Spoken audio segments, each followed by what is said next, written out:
Now we've sewn on the sleeves, both sides, and we are going to sew on a collar. We're going to hem the edge, and we're going to see if we want to add some pockets. So to make a collar, we need to also place this on the fold. So I'll show it this way here. So the collars, you have a Peter Pan collar style, and then you have a pointy collar style. So you get to decide if you want one or the other. But again, this is on the fold, so there's no piece right here that's going to cut it. So to do that, you just want to place it a little further down or right there on the fold. If you've added any width to the front panel of your jackets for either a hem or a larger placket so that they cover across each other, you'll want to add a little more length to your collar so that it makes it all the way around. So I'm going to add a little length to this collar so that it fits my jacket. Before I start sewing on my collar, I want to make sure it's going to fit right. So this might happen to you, and so I want to show you what you can do to make sure it's going to be correct before you get going. Match up your center creases from the back with the collar and just kind of eyeball it all the way around one edge. Press along as you go and see where you end up. Now it looks like I'm going to have a little bit left over, but that's okay because I want to hem the very edge of the jacket. So that looks like it'll be perfect. I'm going to pin this in place. If it doesn't come out right, you just need to decide, do you want to have a larger placket in the front? So maybe my collar only goes to here, so I have a much larger space. But you don't want it to go over the edge. So if it goes over the edge, you'll have to cut it a little bit shorter next time.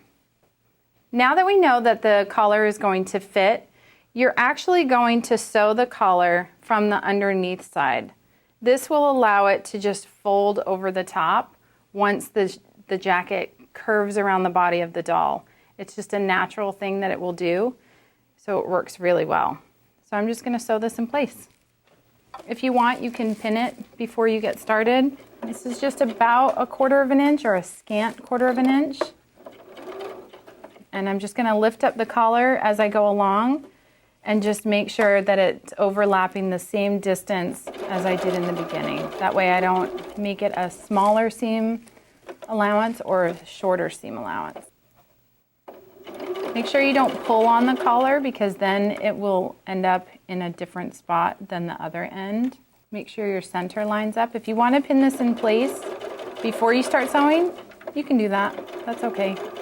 Now we have our collar attached, and if you want to press your collar so that it stays down while you're working, you can do that too. If you want to put pockets on your jacket, there's 2 different size pockets here. This is actually called the diaper tab, but you can use this as a larger pocket. So if you're using quilter's cotton, I would use this larger one because it will give you the room to have a seam allowance so that the threads don't start to come undone around the edge. Or you can do the smaller one and just do a raw edge applique. So for this one, I think a cute one would just stay large, and all we're going to do is hem the top and then we'll have the bottom.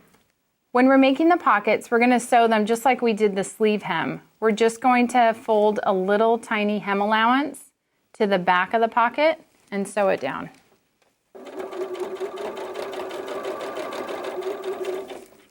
Once you have your pockets sewn, then you can place it right on top of your jacket. We'll place it and then you can pin it in place and stitch it right to your jacket.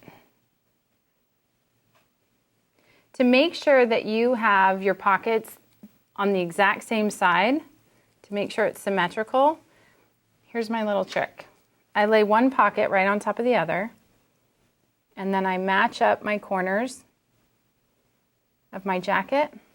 Just hold it and pick it right up. Okay, without the sleeve. And then you can pin that in place. And now we're going to sew from one corner down around the bottom all the way to the other corner. I would sew a back stitch on the beginning and the end of this as well because it can be a working pocket. You want to make sure it doesn't fall off. And we're almost around the corner. Now that we have the pockets on our jacket, we're going to hem our edges. So we're going to start by hemming straight down the two front sides. And once that's done, we'll go along and hem all the way around the bottom.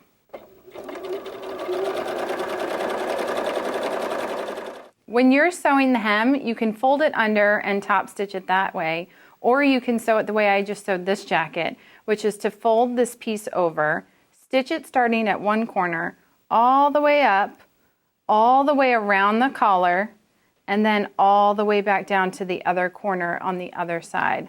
This just gives a nice little detail to your collar so that it looks finished just as the pockets are finished. Now we're going to sew the bottom hem. Now that you've finished the basic construction of your jacket, there's a few other things that you can make using these same pieces. I've made a little button-down shirt here. I don't have the buttons on yet, trying to decide the exact buttons I want to use, but I've made a collar a little bit different than the collar we did on the jacket. I've used two pieces right sides together of quilter's cotton, and I clipped the corners, I clipped the notches, and I turned it right side out and then stitched it right along the neckline, the same as we did on this other jacket. So you'll still have this little raw edge there, but it's okay. It'll still fold down. On the back edge, I did tuck down the top edge a little bit, just with a little single rolled hem, so that I'd have a clean line there. That way it looks really pretty. But the inside you won't see as often. When you're making a shirt or using a quilter's cotton and you want to, say, make a button-down shirt like this one, I didn't do it to this one, but you can change the seam allowance so that you have a straighter fit on your shirt. So if you want to have a straighter fit, just don't sew out that whole full angle of the jacket piece and just sew it straight down. That way it'll fit a little tighter. The reason why I want to give you these options is because this top piece still fits the doll and the fox. So you get to decide if you want to make it for the doll, you can make all these pieces a little bit straighter. So on this jacket, I used the wool material, which is a little different than wool felt. It can come apart a little easier, so I used a zigzag stitch, or you can use a serger, and just serge your edge to protect it. Here along the back, you can see I didn't roll this hem on the neckline because it would have been a lot thicker and a lot tighter. So you just have to work with each different material that you want to try, and you may have to make little adjustments each time. With the fox, I put on a little vest, and I made this vest using the exact same pieces as the jacket, but I changed my hem so that I had a little point here in the front, and it's a little bit shorter here in the back. And of course, I didn't put on the sleeves. His hems are just little tiny rolled hems all along the top edge and all along the shoulder edge or the arm holes. And then you have a little vest. And you can add little small pockets here. You can also add a little pocket on your button-down shirt. However you want to make it and embellish it, it's totally up to you. There's one more trick I want to show you, and that is to make a t-shirt. So you're still using the same construction as the jacket. You're only going to cut out two pieces that are on the fold and two arms, but you won't have to hem anything if you use the bottom pieces of an old t-shirt. So I'm going to show you how to do that really quick. When you're making a t-shirt, all you need is the bottom hem of old t-shirts. A lot of times people like to make t-shirt blankets, and this is the part that gets discarded. Well, stop doing that because this is a really great way to use up all the scraps of your t-shirts. When you're placing it on the die, you're not going to allow this bottom hem to reach the bottom edge where it would cut it. You can make it a little bit of a shorter t-shirt, but I like to make it as long as possible. And I've got it lined up to this edge, so it'll still cut that edge for me. And now I'm going to fold it over, place it right on the fold,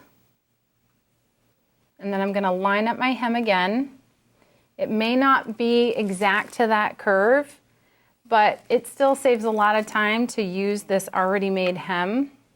I'm just going to trim this off because I need to make sure I have pieces for my sleeves, and then I'll show you how to do that too. We have one piece of the t-shirt front cut out. Now we need the back piece. We want to make sure that we have the same exact length for the front and the back. Otherwise, our t-shirt will be a little bit off. I like to place my t-shirt material along the edge here on the fold, and then I'm going to line up where this little corner and this little corner is,